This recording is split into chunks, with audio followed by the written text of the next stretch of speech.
Live from the 607 is the ODPH Entertainment Edition, where we're talking movies, comics, TV, and more. Why don't you join in the conversation? Hashtag ODPH, because here we go.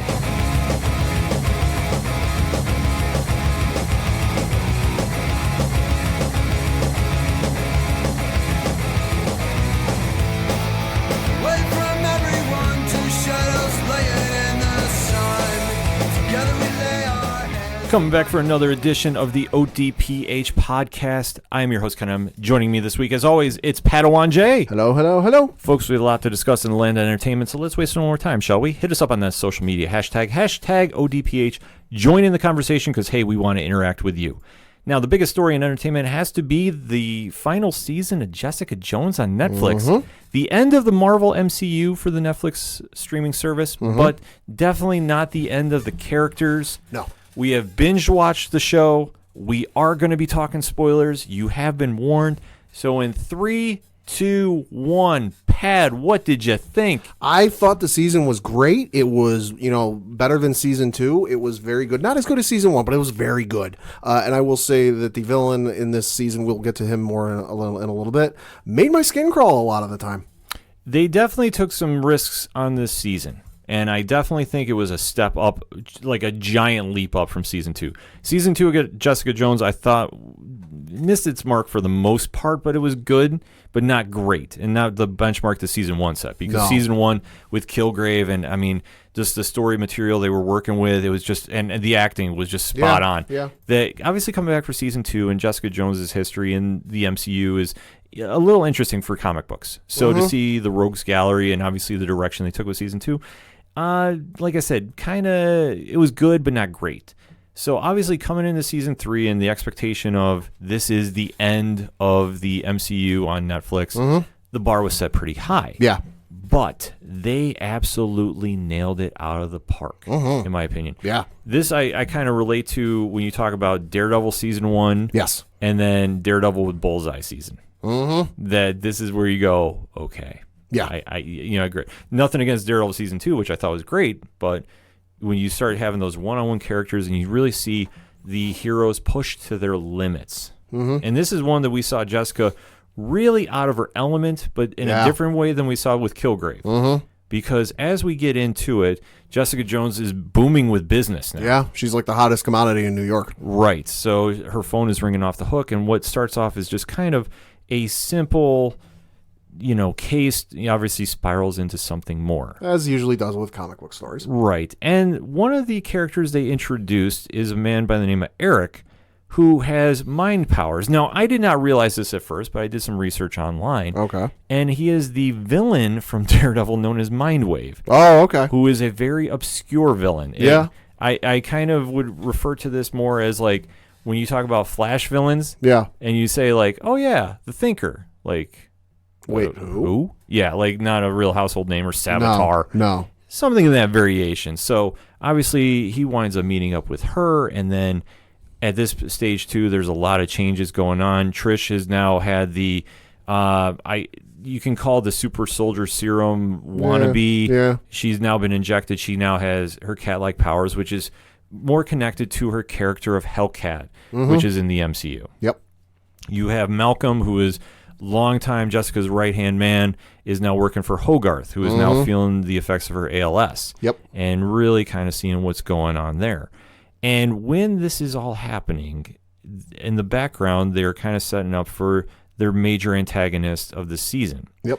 Because when Trish is now demonstrating her powers and Jess is now involved in kind of getting the stakeouts, and they wind up meeting, and this has been the first time since Trish killed Jess's mom. Yeah, it's a little awkward. It's very awkward, and obviously there's still ramifications from that. Because they haven't hashed things out at all. No, which is typical of the form of Jessica Jones. Yeah. So, obviously, she is just doing what she usually does, and that's hit the bottle of whiskey pretty hard. Well, so yeah, she's hashed things out with herself in her own style and manner, but not with Trish. Right, and obviously they go from doing I don't want to say it was a botched sting operation, but that's kind of the easiest way about reclaiming an artifact, to now Trish is suddenly developing herself as a vigilante. And the one thing I will say that I did not like about this season is kind of how they did the pacing with Trish. Yeah. And she'd do something in one episode, and then the next episode they'd recap and show you her entire backstory. Like, I think if they kind of pasted maybe a little more together so it was more connected, it would have been a little better, but I'm not faulting it. I'm not saying this is a fault at all. And then as we see, Jessica does meet up with Eric, who is Mindwave from the comics. And like I said, it didn't register at first. Like I said, I do some research online, and I read on IGN too about this as well. So that's what I was like, okay, makes sense. He's a very obscure Daredevil villain. Might have been something else, setting up for something else down the line had the Marvel Netflix shows continued, but alas. Alas, yeah. And then we see that he is now trying to work off some debts to some mob bosses. And then this is where Trish now comes back into the fold. And during one of these attempts where Eric is trying to settle his debts, so to speak, that he gets captured. Let's say, put it to you folks this way. Eric is in this scenario is Han Solo, and then these mob people that he owes money to is Jabba the Hutt. Right. Where Trish does get involved to make the save, but goes a little too far. Yeah. Didn't see that coming. And winds up actually killing the head mob boss lady. Yeah, didn't see that coming. That was shocking to say the least. Which it just goes back to the old saying of Ben Parker, with great power comes great responsibility. And also I would add to that thinking things through. Right, because Trish is just acting a lot on impulse. Jess is trying to sort through her own situation and really kind of just coming into play like, okay, what's going on, and dealing with her own emotions too. Because as she's now digging into Eric's past and trying to figure out what's going on there, she winds up knowing that he is now being connected to a man by the name of Salinger. Now, it took me a second, and like I said, we talked about this last week on the show, that it was going to be the villain known as Fool Killer. Right. So to see what interpretation they were going to do from the comic to here was very interesting, because he was not exactly as charismatic and swashbuckle as you would think. And I know he's been reintroduced in Deadpool. Okay. More or less. Okay. And it's almost teetering on the version we saw on the show, but a little different. Sure. See, this one, when I saw Salinger on this show, I did get the Kevin Spacey 7 vibe. Yeah. A little bit. Yeah. If you've ever seen the movie 7 with him and Brad Pitt, I did get kind of the vibe of that. So that's where I was kind of going, okay, I see where this is, and this is kind of interesting. And obviously in how he was being portrayed is just one step ahead of Jess at every moment. I'd say it sometimes 3 steps ahead. Yeah, which I thought was very cool to see, because you really see Jess out of her element. Not that she's ever kind of been the one that's always in control, mind you, but just with somebody that's really kind of pushing her emotions, and not the same way that Kilgrave was. Like, it did, right. This to me did not feel just like a rehash. No, and it was awesome to see, because there was one point towards the latter half of the season where, Jess cuts a deal with Salinger to save Trish, and Jess calls up Salinger and goes, I did what you asked me to, and Salinger goes, okay, we're good, and she hangs up the phone with him, and I'm sitting there going, you're not actually buying this, are you? Like, I realize I can see how many episodes are left, but like from a storytelling standpoint, there's no way he's telling the truth on this. Right. And I mean, like I said, Salinger definitely made his presence felt this entire season, and just really set the bar too. And like I said, Jeremy Bobb, who played Gregory Salinger, really stepped above and beyond the call, because like I said, when you see him in the comics, especially like I said, more recently he's been in Deadpool, and he's also been like a SHIELD psychiatrist. Okay. Comics, reasons. Yeah. So that being said, to see him kind of do the serial killer route was very interesting to see happen. And Kristen Ritter was just playing right off it too. I mean, she definitely did some strong performances this season. Yeah. And I mean, obviously with Jessica Jones and what she brings to the table, it's never easy to kind of demonstrate on screen. So I mean, she's obviously doing her working for this series.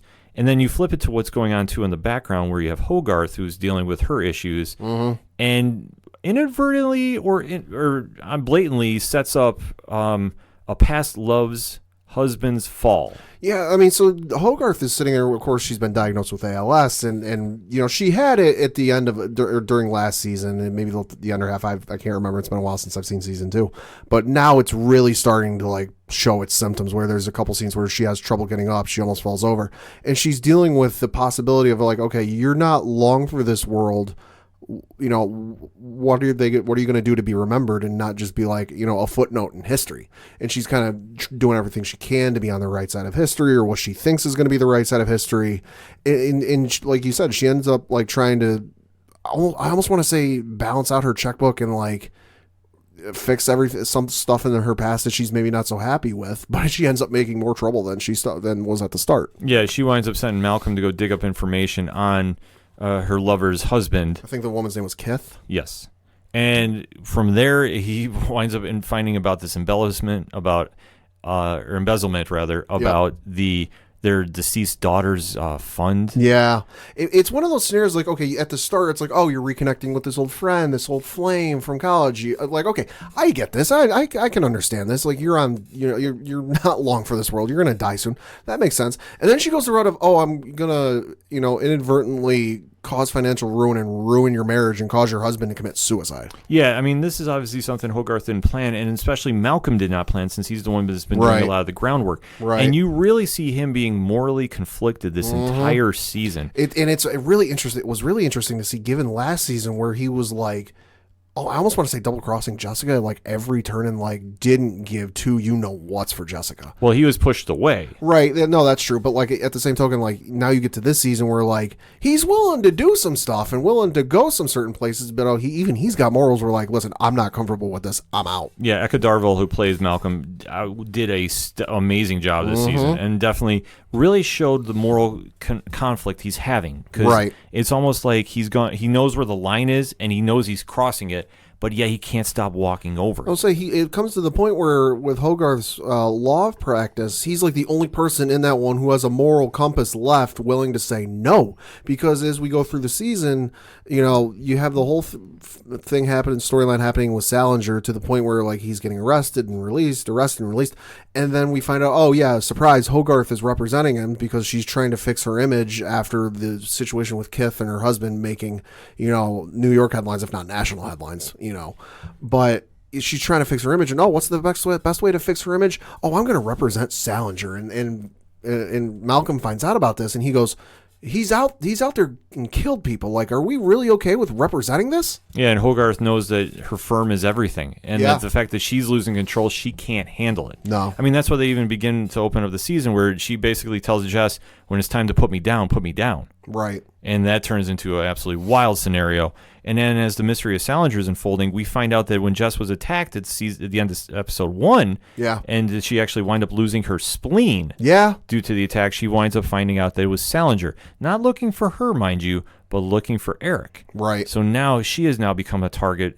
And where his fool killer mentality comes in, if I can say that, is that he's just trying to prove people that are fake and not genuine. And it was almost trying to be like the fair and balanced vibe that to a much, much lesser degree than Thanos was. Yeah. But he's trying to expose those that have cheated and been something that they're not. And I mean, this kind of plays into the fool killer mentality if you've read the comics. Right. I mean, he keeps going through this whole thing of like, oh, you're always a hero. You're always a hero. You always play the hero. And I'm sitting there watching going, she never wanted to be. She never wanted any of this. It's just, it was thrust upon her. And she goes, oh, all right. And he's always been the one that's outside looking in. And as they dig through his history and they start finding the victims, and it just, I mean, how it's set up to, like I said, it's this brilliant cat and mouse game for about 4 or 5 episodes. Right. And the whole thing with Jessica and Salinger going back and forth where, like I mentioned, she never wanted any of this. It's almost comparable to real life where like you might have a friend or a family member that like you're kind of angry at because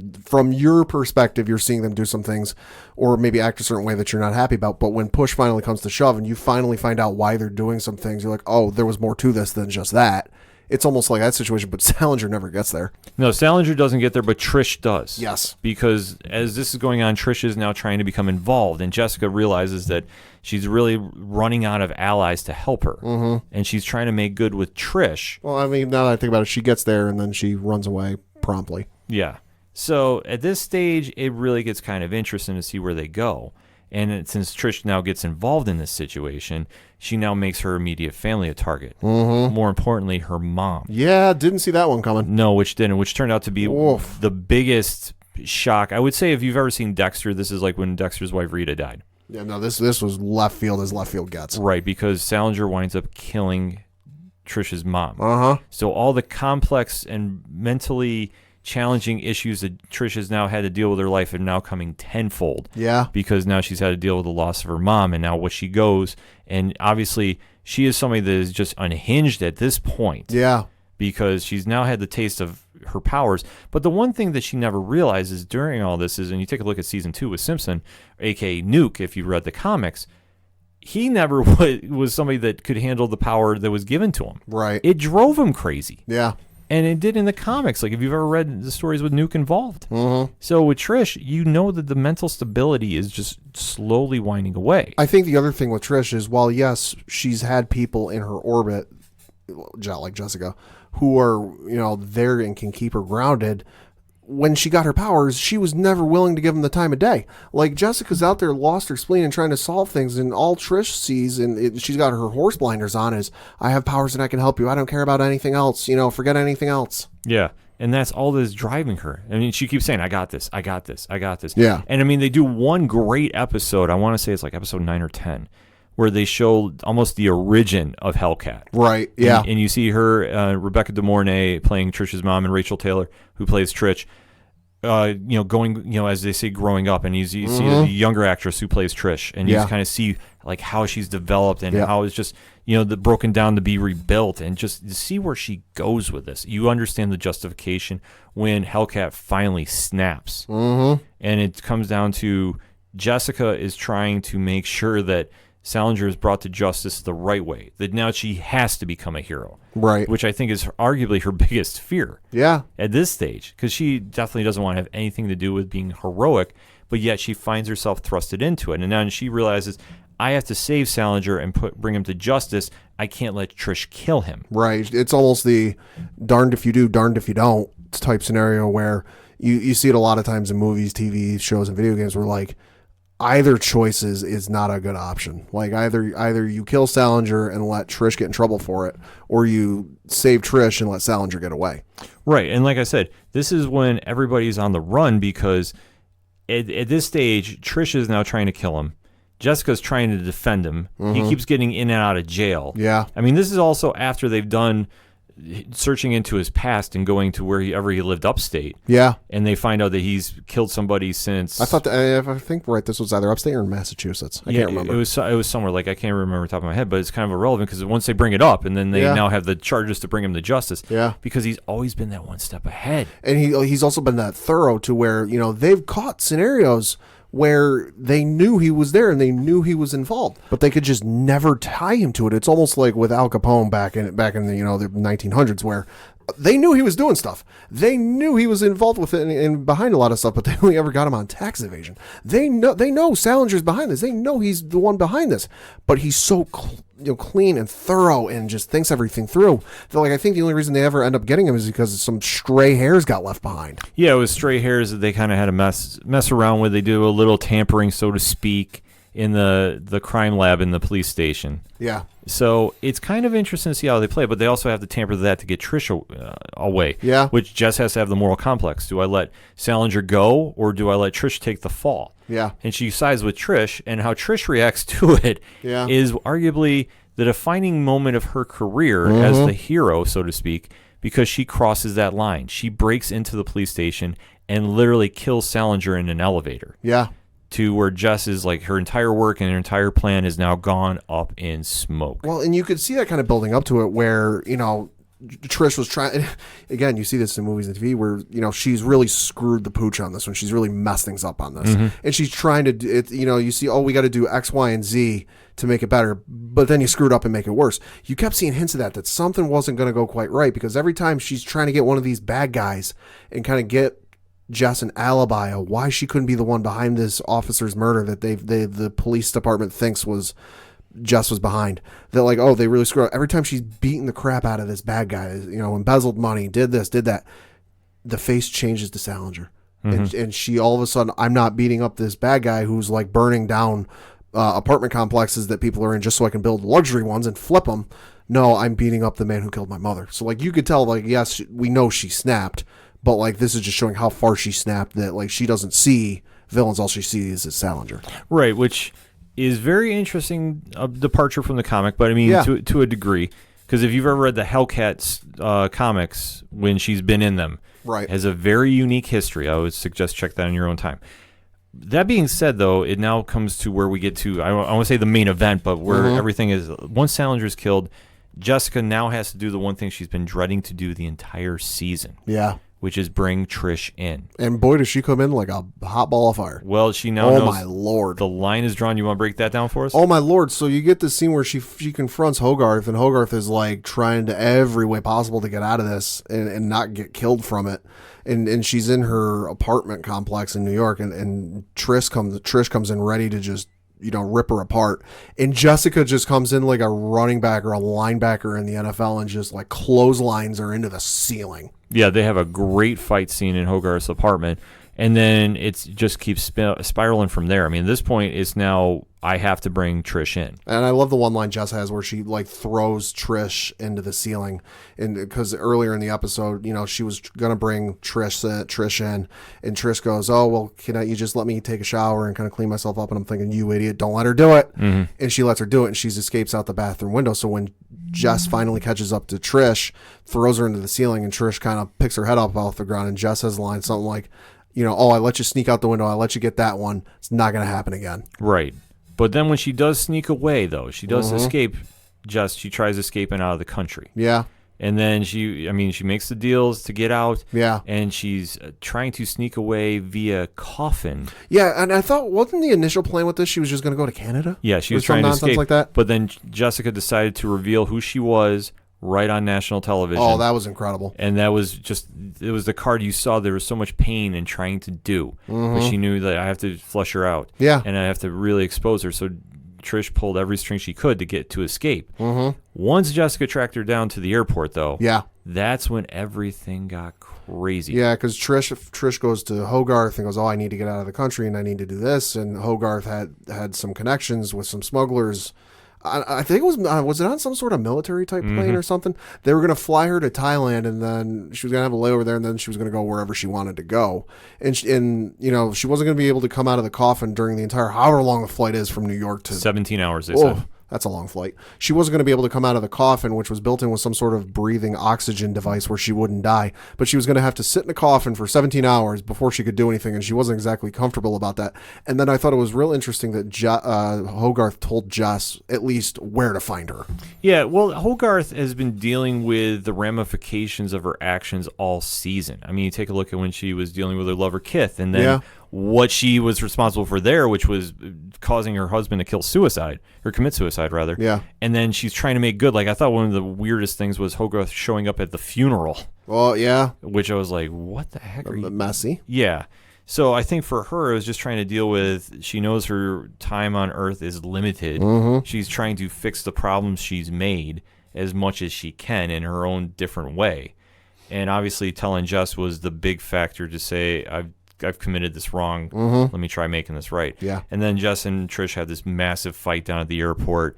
It was almost kind of anticlimactic, though, because it wasn't as long as I thought it was going to be. Right. But Jessica winds up taking Trish in, and then it just kind of comes to Trish is now sitting in a jail cell and comes to the realization, I'm the bad guy. You get the final shot at the end of the season where Jess, at least initially, looks like she's going to give the keys to Alias Investigations to Malcolm, and then she goes off onto like a pier someplace and sees Trish getting taken away. I know they mentioned it earlier in the season, the raft. Yes. Are they sending her to the raft? Yes. Okay. That's what I just wanted to be sure of. And then we get to the final scene where she's in, I want to say was that Grand Central Station? That's what I was thinking. It was Port Authority. Yeah, Port Authority, Grand Central, something. And she's standing there getting ready. She's like, "Oh, what's the furthest place you can get me? What's the closest you can get me to Mexico?" And the ticket man person says, "Oh, El Paso, Texas." She goes, "Oh, that'll work." And she's thinking about it, and then everything turns purple, and who do we hear? Kilgrave. Told you. Yes. So Kilgrave apparently is back. Told you. Which can only help. Told you so. When they come back. So I think for that aspect, and Jessica now knows I can't leave, and I don't want to say at this point she kind of looked like she accepted the hero role. And I also want to point out the interesting bit of like Easter egg symbolism, whatever you want to call it. You saw the purple. The two television screens or television monitors or whatever it was that were above her when they go for like that wide shot that slowly pans back. One on the right was red. One on the left was red, one on the right was blue. Purple. Yes. So now we have our cliffhanger for whenever Jessica Jones comes back. So overall, Pat, what was your final thoughts? Great third season, one of the best. Great send-off for the Marvel Netflix shows. I really hope they do something with this character down the road on whatever service they want to put it out on, Hulu, Disney+, because with that kind of cliffhanger ending, I want more. Yeah, I do too. I mean, I think Jessica Jones Season 3 definitely lived up to expectations, if not exceeded them. They definitely put her in a position where you understand whenever she comes back, and note how I said whenever, not if, because I do feel that the Netflix universe is going to morph into the Hulu universe at some point. It's not going to go to Disney+, but I think you're going to see these characters reappear on the small screen in some variation. And I think obviously with how they left each show, maybe with the exception of Iron Fist, that they've now left the door open for maybe a limited series Defenders run, because we did see a small cameo from Luke Cage in Jessica Jones, just kind of almost being the moral compass, so to speak. Checking up on her. Yeah, just kind of saying, sometimes the line is blurred, but you have to really know where you're stepping. I'm saying he also has the line, I think, when she first walks into the hallway and sees him there, he has some line to the effect of, I'm hearing about you on the news every day. It's either 50-50. It's either about you or it's not. So obviously they're still having the connection between the shows, and obviously like I said, with the exception of Iron Fist, which I don't know if they are going to bring back per se as the version we saw. Don't forget, it got name dropped because when Hogarth is bleeding clients left, right, and center after the incident with Kith's husband, one of the big names that does leave her firm is the Rand Corporation. Yes, and they do say that Danny is on sabbatical. Yep. So that's where it kind of gets a little interesting on where they're going to go, because they could mention about his trip over to Kunlun. Yeah. Or Kunlun, rather. And they're trying to say, okay, if they're going to bring that back and actually do the Fraction story, which, I mean, that'd be great if they did, but I don't know if they're going to. But I think just overall, they're saying the door is still open to connect this universe. And there's still great stories to be told. And I think that that's the biggest, I want to say, legacy you're going to see out of the Netflix universe. That these characters, which when we first heard about this, we knew Daredevil was coming in off the movie and how the bad taste was in everybody's mouth, even though for its time it was what it was. But to hear that they were going to take a shot doing a Jessica Jones series, they were going to do a Punisher series, Luke Cage, Iron Fist, and then do a Defenders, and to see the journey that went on, I mean, I think this is something that Marvel should be applauded for, because they took a shot with some heroes that you weren't really sure what was going to happen. And Jessica Jones, I think, was probably the biggest X factor out of all of them. And that has just been a quality series. Even Season 2, like I said, good, not great. Season 1 was excellent. Season 3 was great. And to see the legacy that is now left, it's making us want more, and it's going to be a 2-year wait, if not sooner, unless something happens, that we'll see the Defenders appear again in the MCU. But let us know what you think. Hit us up on that hashtag ODPH. What was your thoughts on Jessica Jones this season? What was your standout moments? How soon do you want to see them back, or who do you think should be added into the Defenders universe? I'll throw that out there. Hit us up on our social media. You can find the accounts on OchoDuroParlayHour.com. We're going to take a quick break. We'll be right back. 2, 3, 4! Hey, this is Johnny Moose from Excite Wrestling, and you're listening to the ODPH. I didn't mess it up. I thought I would. Right now, back to the guys.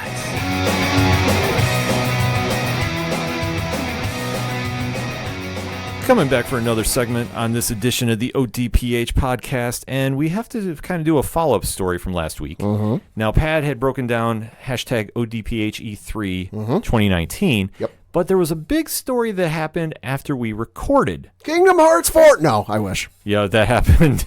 This episode would be going a lot longer about Kingdom Hearts. But no, there was another big announcement by Square-Enix that we were going to jump into. Well, two announcements by Square-Enix. Square-Enix, while E3 was going on last week, had a Final Fantasy VII concert going on, where essentially it's kind of like the Kingdom Hearts or World Orchestra or whatever it's called that's been going around, where they've been playing, the orchestra plays songs from the various games over the years.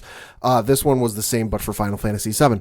This is where, very oddly, in the middle of the night Eastern time, they decided to play a trailer and announce the release release date for the upcoming Final Fantasy VII Remake, which looks phenomenally awesome. It's coming out March of 2020. Mark your calendars. They didn't officially say during E3 whether it's going to be episodic like it's been rumored, or if they've announced it. No, you know what? It has been announced that it's going to be episodic. But from what I've been reading and kind of hearing, each episode, however many there are going to be, they haven't said, is going to be like a full game in length. So it sounds like you're going to get your money's worth out of this thing. It looks really good. But no, the other big reveal from the Square-Enix press conference was we finally got to figure out what it is in the world they've been working on with their Avengers game. And it was a little bit divisive, to say the least.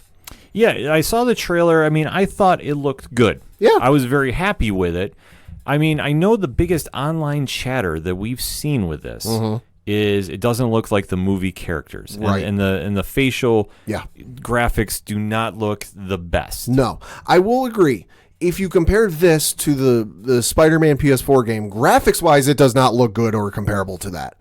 But as to the whole, they don't look like the movie characters, that really doesn't bother me all that much because, hey, neither does Peter Parker in the Spider-Man PS4 game. He looks nothing like Tom Holland. If anything, he looks like a mashup of Andrew Garfield and Tobey Maguire. But that's just me.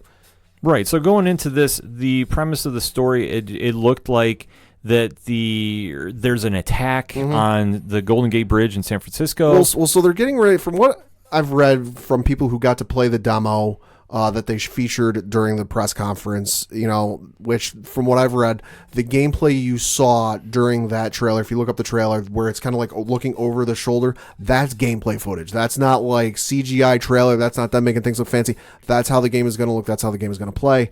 But from what I've read from the people who played the demo, it's the Avengers are out west getting ready to set up the West Coast Avengers Tower or whatever it's going to end up being. And there's an attack and they got to kind of go to the Golden Gate Bridge and set things up and save things. The cast of characters it looks like you're going to be able to play as looks like it's going to be Iron Man, Hulk, Thor, Black Widow, and Captain America, but there will be others added later. They showed a thing after the kind of big gameplay trailer where Ant-Man was there. They've said that there's going to be other regions, and when I say regions, I mean like Wakanda or other places in the Marvel universe where you're going to get to play as them. And I think the awesome thing that's going to be with this is it's going to kind of be like the Lego Marvel video games where it's not kind of, with the exception of the Avengers one, which is based off of the movies, but the Lego Marvel Superheroes video game where it's like, it's not kind of locked into, okay, what have the movies done? They can go wild with this and they can include whoever they want to include with this. So I think that's going to be kind of the interesting thing going forward with this. It's going to be, you can play it offline, but it also is going to be, you can play kind of multiplayer co-op, almost like a Left 4 Dead type of deal where like you can go through with friends. Sounds like it's going to be fully customizable where like you're going to be able to customize the look of how whatever hero you choose to play as. It's going to have a skill tree, so there's going to be abilities you can pick up with all of the characters. The awesome thing they said with this is that it's no pay to win, so there's no, if you really want to get better and you really want to improve on your skills, you can purchase this loot pack for a mere $15, and that'll give you early access to some of the later skills down the road. No, none of that. No DLC. Anything added into the game will be free. I'm just so excited for this. And that's huge news, too, because especially with how much hype has been behind this game. I mean, this is, I don't want to say it arguably closed out E3. Yeah. But it was one of the most anticipated events. Yeah. To hear that you don't have to go spend money on a DLC, because right. that does add up. That's become the thing, over the last decade or so. Yeah. This is now going to be whatever characters get added, which we're assuming maybe we're going to see X-Men maybe. Yeah, you could very easily see X-Men because it's like the thing, if you really want a good Marvel video game, and it's going to be weird for some people when I say this, pick up Lego Marvel Superheroes, the first one, because that is literally every character from the Marvel universe that you can think of. Like both versions of the Dark Phoenix are in that. Like you can play as Ghost Rider. You can play as Galactus. You can play as the Silver Surfer. You can play as an Incredible Hulk Stan Lee. Like it's just one of those things where like they're not beholden, and for this as well, they're not beholden and kind of tied down to, okay, we're doing this based off of the movie stories and the movie plots, so we can only use who's in the movies. No, they're not. They're going to be able to go wild with this, and I think you can see a scenario maybe down the road where you're Captain America and you've got the Human Torch and you're fighting Magneto.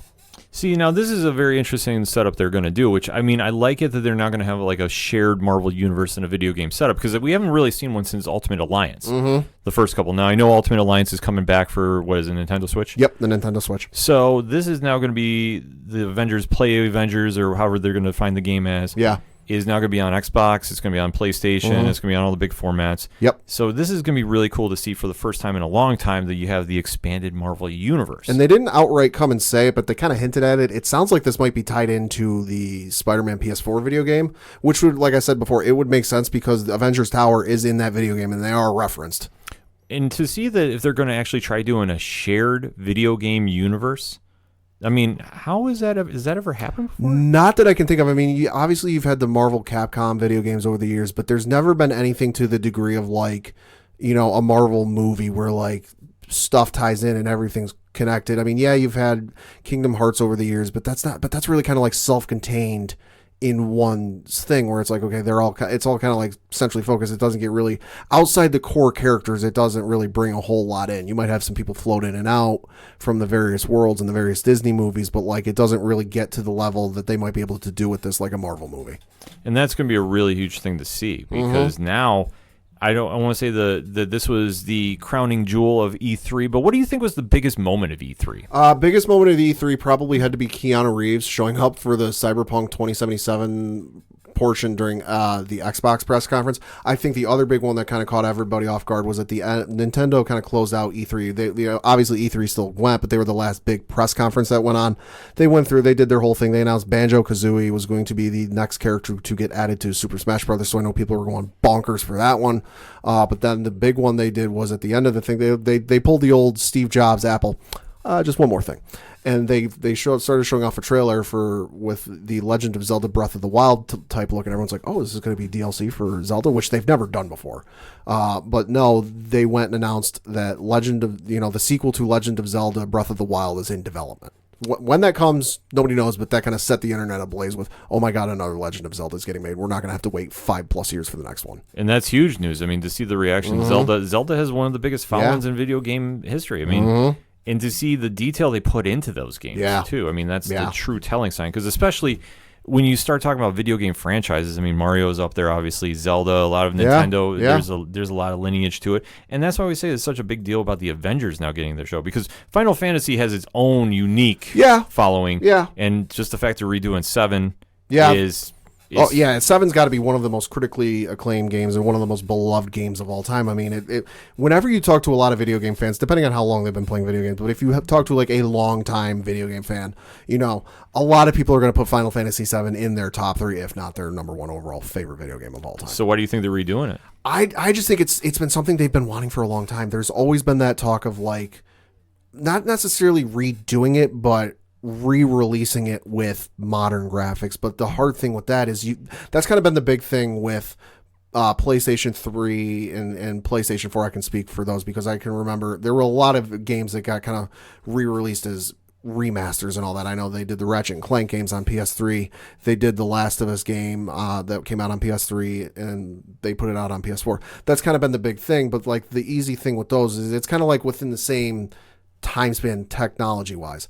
It's a big jump to try and update something graphics wise from like the 90s to 2019. You almost need to do a complete redo. And I think it's just okay, we were kind of limited with what we could do at the time. I mean, you kind of if you pull up the soundtrack, because they said that one of the other kind of minor announcements they made during the Square-Enix press conference was that all Final Fantasy soundtracks are available on all streaming platforms, which is something they've never done before. So if you go to Spotify or Apple Music or whatever you have, pull up the Final Fantasy VII soundtrack. It's dated for its time, but that was what it was in the 90s. I think it's just a kind of let's go with this. Let's see what we can do. Let's have some fun with this and kind of make it for a new audience. And because it's one of those things that not a lot of kids these days know what it is or have a lot of interest in it. But I think if you can bring it in, update it, maybe change a few things, they've come out and said some of the more classic moments in the game are going to stay in there. But I think it's one of those things that they look at it as a positive of, okay, people might not be all exactly into the whole RPG element of it. I was never big on the Japanese style where it's like turn-based and you got to be very strategic and very, calculating about it. But when they came out with 15, where yes, it's an RPG, but it's more open where you can run around and you can just attack whenever you want. I think it looks like they're adapting that style with this remake, but they're also making it just looks really awesome. And I mean, that's a great way to end out for E3 because I know that they didn't have the big Death Stranding game that was not there. No, there were some notable ones that were left out. I mean, Death Stranding wasn't there, but they've been having some trailers come out. Sony obviously wasn't there, but that's because a lot of speculation is they took this year off so they can get the PlayStation 5 ready for its big unveiling next year. But so while this year might have been a quiet year, next year is going to be absolutely insane. So definitely mark your calendars down for that. So what was your thoughts on E3? We want to know. We gave you a lot to discuss with that. And I mean, the Avengers game, what is your reaction to it, ODPH Society?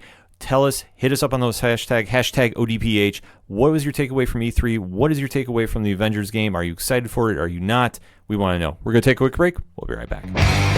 Hey, what's going on, everybody? This is George Gatton, and you are listening to the Ocho Duro Parlay Hour Entertainment Edition.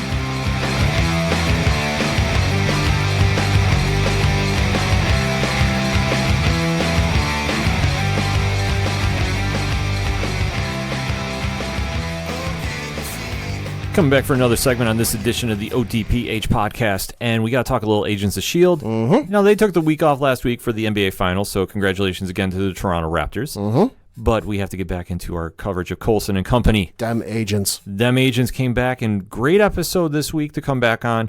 Obviously, if you remember what happened on the previous episode, May was captured by Sarge and company. So to see where they go from here with the episode, we are going to be talking spoilers. I think we have to say that just to make sure. Just 3, 2, 1, here we go. May was captured, and obviously they start off the show where she is in a dream state in Tahiti. Yeah, well, I think we're finally getting to see kind of maybe what happened in Coulson's final days. Right. So obviously Sarge is, messing with her head, and that is obviously mistake number 1 because you just don't want to mess with May, period. Well, no, that's mistake number 2. Mistake number 1 is capturing May to begin with. Not a good idea. Right, but as long as she's knocked out, I think you're fine. But the fact that you're messing with her head, this is definitely uncharted water that he does not want to go into. So you're not winning any points in her book. Right, so obviously you're kind of seeing what arguably was Coulson's last days on Tahiti. And this is kind of going back and forth, and all you're hearing is Sarge saying that he's turning her. That he's now, whatever his mission has been to Earth, he is now saying May is now going to be one of the people that he's trying to experiment on. Well, I think it might not have been a plan at the outset together. I think it was just a result that came of the previous episode where May took on one of Sarge's henchmen, the female, I forget her name, and went, it was supposed to be one of the top of her game, best that he's got, and May went toe-to-toe with her. Yeah, May definitely earned her reputation, as she always does, by obviously taking out members of Coulson's team, Sarge's team. I gotta remember to keep saying that. They look so much alike, it's easy to confuse them. Right. So as you're seeing the episodes progressing, and you're seeing now flashbacks to Mac now, who is trying to break down with Yo-Yo about everything that's happened with, obviously, the agent who was killed, who had the parasite in him. Oh, so yeah, that's a whole conversation. You got to sit down, because that's not just something, okay, yeah, hey, that happened. So you good for this next job? Yeah, and obviously, Yo-Yo is very cold to him. And Yo-Yo, you're kind of seeing now their relationship, whatever was that we've known in the past is now out the window, and is just very cold, and it's very standoffish. And obviously, it makes a lot of sense knowing the characters. So at this point, too, they do a lot of jumping around this episode. So if you haven't seen the episode, just bear with. Because now they flash to Enoch and the Team Quake who's searching for Fitz. And the Chronocon hunters are now searching for them. So now we have an official name of the group that is now looking for, I'm calling them Team Quake. Yeah, which is good because it's kind of hard to describe them as, those robot people. Right, because it never was really kind of clarified, and you're seeing that now, okay, the Chronocon hunters are looking. You see Atara, who is looking for Enoch, and basically kind of says, okay, what the overall game plan has been. And it's Enoch's homeworld has been destroyed, and they're basically trying to figure out how Team Quake has done their time travel. Right. Because they want to go back and save their homeworld. At this point, this is now where time travel gets a little wonky, as it always does, and wibbly wobbly, timey wimey. Yeah, and I mean, like I say, unless it's Doctor Who, it's always a fine line you walk when you start doing time travel.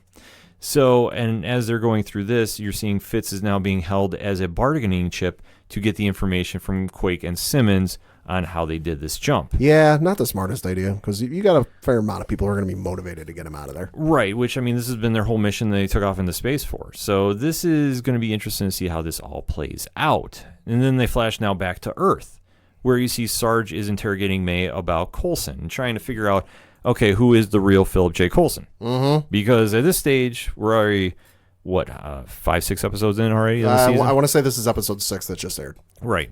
That we still don't have a lot of answers, which is great. Yeah. I'm not complaining about it, but I'm just saying we don't have a lot of answers yet, but we still having more flashbacks to Tahiti and Coulson's last days.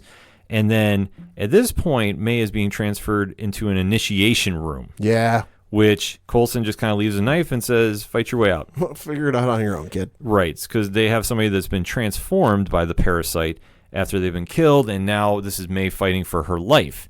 And she ultimately wins, and she has to kill the turned creature, because at the point she walks in there and he's human, and obviously he snaps into whatever the figure is supposed to be.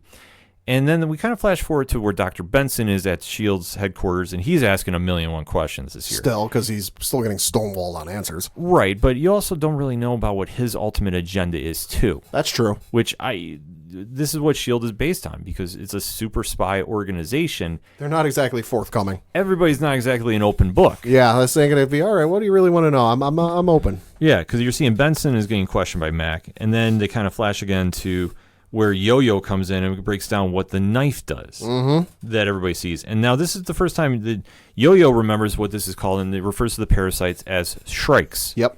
Now this kind of ties into the monolith and the history of that from way back in S.H.I.E.L.D. Yeah. So it's kind of a nice little throwback to an Easter egg from the earlier seasons. But obviously when you're kind of tying into the monolith and everything that happened there. Yeah, it's going to look a little messy. Nothing ever good comes from this. No. At all. No. And I'm like, how far are we going back? Are we going to be tying to Inhumans, Graviton? Like, this is an interesting way we're going to walk into this season. Because, like I said, we're almost at like the halfway point of the season because it's a shorter season. Yeah, I think it's kind of like that. Once we were halfway through the episode, we're at the halfway point because it's like 13 episodes. Yeah, so it's like, okay, let's see where we're going with this. Because now you're making that tie into it. And if you're kind of explaining what the shrikes are, that this is going to be an interesting antagonist for the season if this is the true antagonist. Yeah. And then as we see in space, you see Enoch is deliberating with Tara, and they're kind of trying to figure out their strategies about, what is the best course of action for what they're taking. And then they do another jump around where you see Sarge just basically breaks down everything, which is how he connects the shrikes to the monoliths and says they're the destroyers of everything, or the death of everything. And they do a flashback at this stage too, and Coulson's talking about the Academy. So, I mean, obviously the S.H.I.E.L.D. Academy has been on a lot of members' minds for seasons that we just haven't seen, apparently. Yeah. Which is an interesting throw, which I'll go with. Yeah, I'll roll with it. Yeah. So, obviously, you see, memories are being blurred with Sarge, and obviously Sarge is hunting the creators of the strikes at this point, too, which is it's kind of interesting. And then, I mean, obviously, they jump back forward in space, and they're saying, okay, well, Team Quake is, they're escaping, but Simmons surrenders to save the team. And this is kind of an interesting play, too, because I think her ultimate goal is win, lose, or draw is find Fitz. Yeah, like she's ready to sacrifice anyone and everyone if that means she gets Fitz back. Right. She does not care. No. Which, I mean, is kudos to the character because that's kind of her. That's how she's been since day one. Yeah. And then, obviously, with their whole mission in space and just kind of seeing where they're going to play from there. I mean, I don't want to say they're almost in uncharted waters, but they almost are. Now, for the human race and Earth, people from Earth, they're absolutely in uncharted waters. Right, because now at this stage, it's like, does anybody really have any idea what the whole space deal is? Yeah. Because it hasn't been fully clarified. And that what they're really up to. I mean, obviously, when they went in there, they were looking for Fitz. And obviously, anytime you deal with time travel, it always gets messy. Yeah. I don't think this is going to get cleared up anytime soon. No, this might be something down the road with ramifications. Right, because if they don't have a clear-cut answer of what they want to do here, this is where it's going to get very, very messy. And where they decide to go is going to just be anybody's guess, because we really haven't gone this far into what is eventually could be a play to the MCU. We don't know. I mean, could they go a different route? Could they try tying into a little bit more of maybe what Phase 4 is going to be? Maybe. I mean, we really haven't covered that stage yet. Yeah. So, I mean, it is possible. Because then we flash back to Earth, and you see May is causing now problems within Sarge's team. He takes out their female character, I believe, is it Snowflake? Something like that, yeah. Or something of variation. And then as you see, she gets free and she fights Sarge and knocks him out. Mm-hmm. So now at this point, it is very interesting to see where they go with this, because now May has Coulson captured and she's on her way back to S.H.I.E.L.D. And then when they come back, because this is where the episode ended, or this is actually where our TV went out locally. So there's a little gap here. But as we see, Benson is asking for a jet to the Yucatan, where the first Monolith encounter was. Team Quake now arrives back to Earth. Coulson is on his way back with May and company, and Enoch basically sets up Fitz to be betrayed, because they kind of have that like weird moment of like, oh, you're my best friend again, blah, blah, blah. And then they get reunited at the end. It's Fitz and Simmons versus the world. Mm-hmm. So, Pat, let me ask you this. Overall thoughts on the episode? Good episode. Got to reunited Fitz and Simmons, which I'm always happy to see. Never a good idea to capture May or try to do anything with May because, well, she's going to make you regret it. Very excited to see where this goes and maybe see some tie-ins to Endgame or references to Endgame down the road. I know we haven't seen too much of that, but it's just something I'd like to see. Yeah, I have to agree with you, too. I mean, this is just something that we haven't really seen what they're doing yet. I mean, I do like everything they've done so far. Right. With the season. So, I mean, it's definitely been interesting to see how they're playing that off.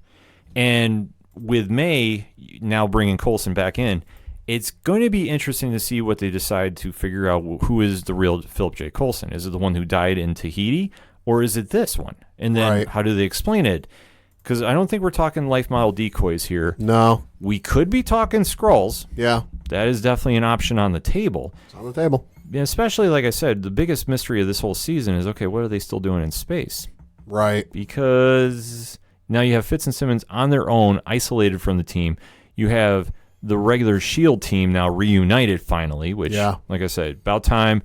Everybody's together, so you don't really kind of do that jumping around so much. Because I would say that's the only complaint I really have about this episode is it just jumps. Yeah. And it's not like clear-cut, like, okay, we're in space, and then let's come back and let's do a whole segment here, and let's come. It's just kind of boom, boom, boom, boom, boom. That is very jumpy around, which, like I said, not the biggest fan of, but I'm not hating on it. So it's anybody's guess where they're going to go. And I know they teased for next week's episode that they're going to, or the next episode rather, that they're going to have Fitz and Simmons fighting their way out of wherever they're in. Mm-hmm. Anybody's guess where it's going to go, but it's definitely been a fun ride thus far. So hit us up on that hashtag ODPH. What was your thoughts on this past Agents of S.H.I.E.L.D. episode? What's your thoughts on the season thus far? We want to know. We're going to take a quick break. We'll be right back. The ODPH is proud sponsors of RoberCon 2019, happening September 28th and 29th. Don't miss out on Binghamton, New York's biggest sci-fi, fantasy, and gaming convention of the year. For badge details and more info, check out RoberCon.org.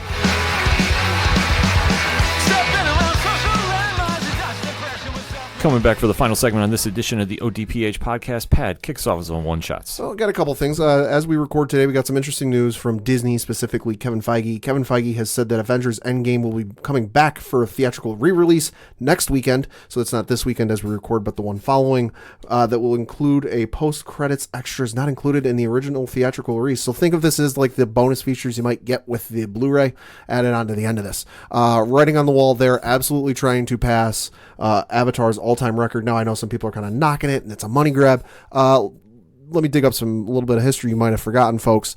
Avatar got a special edition re-release in theaters as well. While Avatar was initially released like December of 2009 or whenever it was like couple months later in August or July of the following year that it got a special re-release. So not unheard of for this to happen. As we record, Avatar is still number one all-time worldwide with a 2.788 worldwide box office, and Avengers Endgame is sitting at $2.744 billion worldwide, I should say. So they're right on the cusp of that. So in theory, this little push over the edge should give it to him.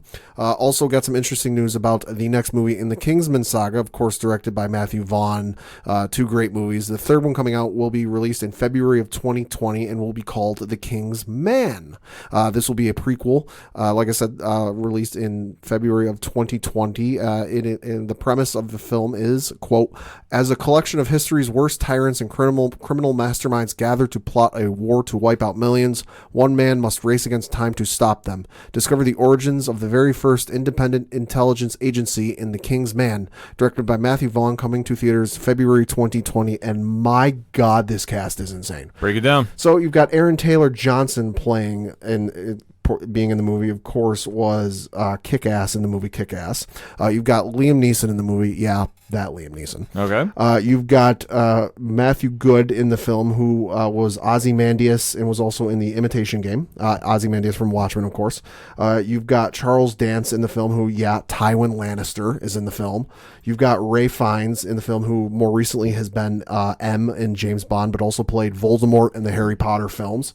You've got Gemma Arterton, who, if you look, you might not know the name, but if you look up the picture, she was the redhead that followed around Bond for a good portion of Quantum of Solace. Was also in the Prince of Persia film from Disney a couple of years ago. You've got Jimin Hunusu, who you might recognize from Guardians of the Galaxy. Guardians of the Galaxy. He was Korath. Stanley Tucci is in the film. Yes, that's Stanley Tucci. You've also got Daniel Bruhl, who was Zemo in Civil War and was also Frederick Zoller in Inglourious Bastards. And then you've got Rhys Ifans, who was probably best known as Dr. Kurt Connors in The Amazing Spider-Man and the Andrew Garfield films, and was also Xenophilius Lovegood from the final Harry Potter film. My God, that cast is incredible. Stacked lineup for Kingsman.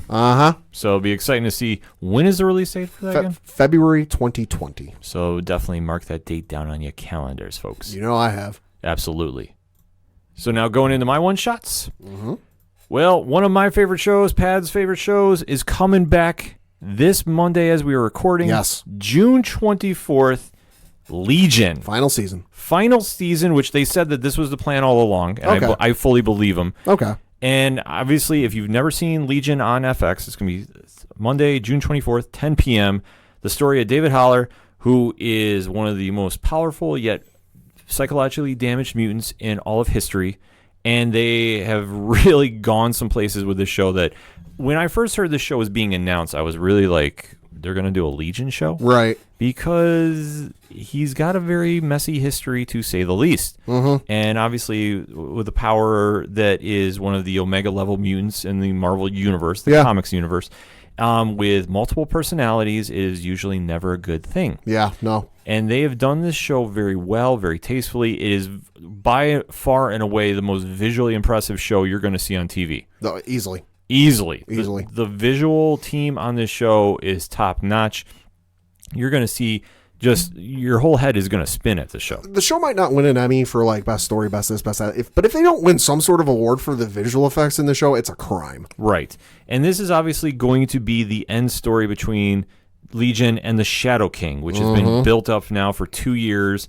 And where we left off last season was Legion, I guess, finally took over and became the bad guy in the series, and he was obviously dealing with a lot of emotions, issues going on. I'll say that was one of the more bleep moments I've had in my life once you had that final shot of the season. Yeah, it was so well done. I mean, everything they've done with the show. I mean, Dan Stevens has done an amazing job as Legion on the show. Yeah. And to see where they're going now, there isn't a lot of details other than you see where they start off the season is Legion has definitely won what's going on, at least what I can tell.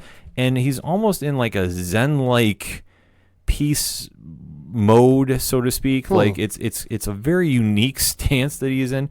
And they're now going to try dealing with time travel, which is never good. No. We've already said this on many, many shows. But where they're going with this, and I think is the biggest telling point of said show, is they are going to be introducing Charles Xavier on this show, who is his father. Which, if you've read the comics, is not a spoiler. So if I just ruined it for you, I apologize. But look up any article on any wiki page about the character, and that's going to be in like the first paragraph. Exactly. So it's not really a huge spoiler there. But how he gets there and why he's going there is anybody's guess. I mean, I've heard a couple of places saying that there's going to be a new mutant that's going to be introduced that's going to have the ability to do time travel. Right. And whatever they're going back in time to do is literally anybody's guess. I'm not even going to try guessing. If you see the new trailer, it looks amazing. Yeah. Couldn't really tell you exactly a lot what's going on other than the usual suspects are back. And just bear witness to just a visual ride. Easiest way to describe it. And obviously, if this is going to be the last season, I have high hopes it's going to go out on a high note because it would be very cool to see Legion in the MCU. Yeah. I don't think we're going to be lucky enough to see it. No. But it would be something impressive. And obviously, the final battle between him and the Shadow King, get ready. Because that's going to be something to see. Yes. Like we said, it's on FX Monday, 10 p.m. So definitely mark your calendars, set your DVRs, however you check out television. Make sure to check that out. And not to be undone, CW did unleash its fall schedule. Yeah, Arrow is returning Tuesday, October 15th. The Flash is returning Tuesday, October 8th. And then both Batwoman and Supergirl are returning October 6th. Black Lightning is returning Monday, October 21st. No word yet about when Legends of Tomorrow is returning, but I would imagine it's not far along. No, it definitely will be in there because I know Legends is going to be tied into Crisis on Infinite Earths. So unless they're going to plan on doing that after, but I can't see how that works. I can't see how that happens. No. So obviously when we get closer to October, we'll have a lot more to discuss about that as we go. Now, Pad's got some late breaking news. Yeah, so I got a late breaking news / friendly PSA for you ODPH listeners. As some of you may know, some of you may not know, Spider-Man Far From Home had its UK premiere last night, this morning, whatever it is, time zones. So as a result, spoilers for Spider-Man Far From Home are starting to hit the web, Twitter, Instagram. So take whatever, if you want to go into the movie as spoiler free as you can be, take whatever precautions you feel necessary. If you need to block certain words or hashtags on Twitter, definitely go about that way. I would say avoid the Discover tab on Instagram because that kind of what shows up there is kind of curated to what you like, what you follow. So if you are one who, I know I see a lot of like Star Wars stuff and Marvel stuff and DC stuff, I can't control what comes in there. It's just based off of what I like and what I follow. So it's very likely if you are in the kind of the same boat as I am, you might have something show up in there. So just kind of be careful what you go into. Be careful with comment sections because if you, like I said, if you want to go into this as spoiler free as you can be very careful. Spoilers are out. Yes, and this has nothing to do with whatever the tease Marvel has been doing. No. As you will hear this episode, Marvel has been tweeting out a Spider-Man web countdown of some sort. And that should be revealed depending on when you hear this, Thursday. So any guesses at that, Pat? I have no idea what it's going to be. I mean, I realized there was a lot of people thinking it might be because it started off with a 4 and everyone's like, oh, it's going to be a Spider-Man 4 comic adaptation, which admittedly would have been cool to see. You heard a lot about that script and what it would have been. It would have been cool to finally see that. But, and I know they've shot that down and I know they've shot down something to do with the Fantastic Four. My guess is it's going to be, whatever next big event in that Spider-Man storyline will be. We had a poll on our Facebook page, so if you need to check out our social media accounts, OchoDuroParlayHour.com has the links right there. And I threw it out there. It was going to be the new video game or new comic or creative team, and comic and creative team definitely won that one. If I have to guess, and I'm throwing a shot in the dark. Okay. The hashtag for it is Marvel Comics. Yes. So it's not Marvel. It's not Marvel 80. No. It's going to be a comic of some sort. I would guess that maybe it would be a new creative team on Amazing Spider-Man or a new Spider-Man comic. Okay. Now, if I'm going to throw something out in the universe, okay, what would be big enough for a major announcement that I know the Marvel's current editor-in-chief, C.B. Cebulski, has been just chiming away. He's like, you're not ready to hear this. What do you think would be that big announcement, Pat? I have no idea. I'm going to go and throw probably one of the more wild predictions for ODPH out there that I have thrown. What if it's Todd McFarlane coming back? Holy crap, yeah, that'd be big. Just for like a quick run, doing something. I mean, Spawn is getting near issue 300. I know they got the awesome cover with Greg Capullo coming on that. Yeah. Maybe it's something like that. Maybe like Eric Larson's coming back. Somebody that has been synonymous with Spider-Man throughout the years. I mean, McFarlane would be huge if it's a comic. Because I don't know. I mean, obviously, if they put like a new writer on it, yeah, sure. But what would generate the hype for that? Yeah, why would they do a countdown for? They're not going to do a countdown for just any old writer or any old team. Right. So that's why I'm saying I'll throw it out there. I could be completely off. So definitely hit me up on that hashtag ODPH. Whenever this announcement is, what's your reaction to it? Because I definitely want to know. I threw my guess out there. Hit me up beforehand. Let me know what you think it's going to be. Because that's all I got for this week. So for Padawan J, thank you. I'm your host, Ken M. Thank you, as always, for listening to the Ocho Duro Parlay Hour, hashtag ODPH podcast. See you next time.